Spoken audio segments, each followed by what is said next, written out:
Meu nome não importa tanto, mas eles me chamaram de Sam. Eu era apenas um gato em um navio de guerra. O mar era frio, o céu estava sempre cinza, e os humanos falavam em guerra. Então um dia, o céu explodiu. O navio tremeu. Fogo, gritos, água invadindo tudo. Eu senti o chão desaparecer. Quando acordei, estava cercado pelo oceano, sozinho. Mas eu não afundei. Fui resgatado, colocado em outro navio. Achei que estava seguro. Eu estava errado. Outra explosão, outro naufrágio, outro mar infinito. E, mais uma vez, eu sobrevivi. Chamaram isso de sorte. Chamaram de milagre. Mas a guerra ainda não tinha terminado. Um terceiro navio, um terceiro ataque. E pela terceira vez, eu flutuei entre destroços, enquanto o mundo afundava ao meu redor. Eu perdi navios.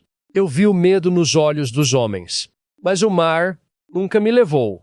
No fim, me deram um nome: Unsinkable Sam, o gato que não afundava. Talvez eu não fosse indestrutível. Talvez eu apenas tivesse mais vidas do que a guerra podia tirar.